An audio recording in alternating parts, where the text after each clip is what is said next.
First thing I need to do is carve the shaft of the hook, and for that I'm going to use this piece of pine.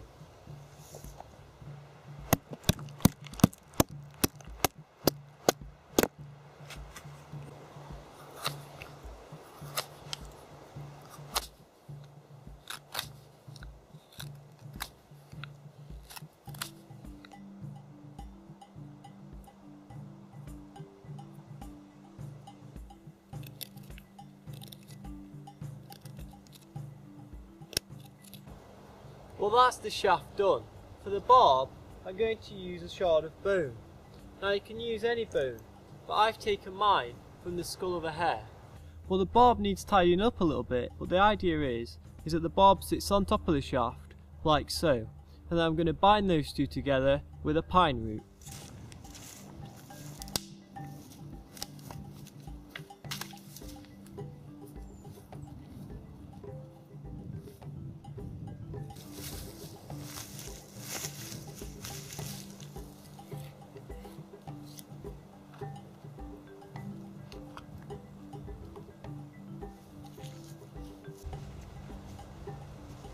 Well, you can see just how flexible this stuff is. The first thing I need to do is just tidy it up a little bit and remove the outer bar with the back of my knife.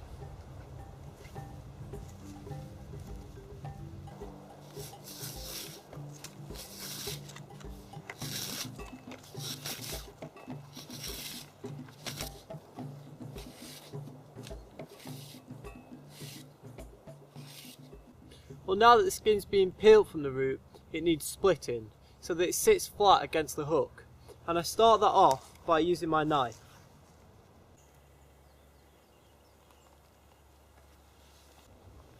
Now I split the rest of it with my fingers. Now it splits just like wood. If it starts veering off to one side, bend the thicker side more and the split will come back to the middle.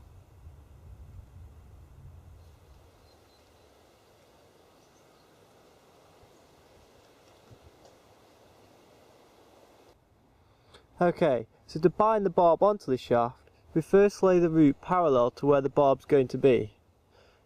And then we go around the bottom of the shaft and up over the top where the barb would be, and cross it over at the bottom, creating a loop. We then want to turn that into a figure of 8, going around the back of the shaft and back round to where the root first started, like so. So we've got that figure of 8 that goes around, crosses over and back round the shaft, and you want to do that twice.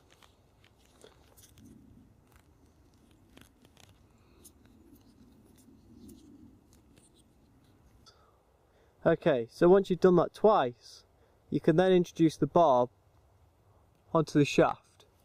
Now introducing it later makes it a lot less fiddly, because it means that you don't have to hold it in place while you concentrate on the binding, and then you just keep going with that figure of 8.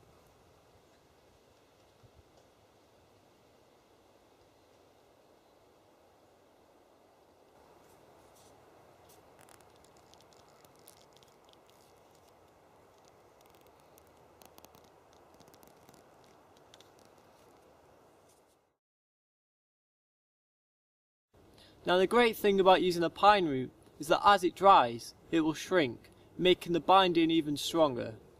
Now if you want to add some string, you can lay it along the shaft of the hook and just continue wrapping the pine root along. Now I haven't got any string, I'm just demonstrating with this other piece of pine root. But you just keep wrapping around, like so.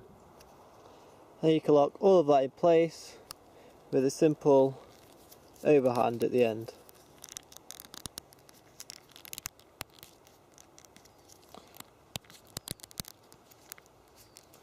Just like that. Well, that's the hook finished. I did make it quite big so that you could see the binding process properly, but it is still a big hook, and it's made for bigger fish such as salmon.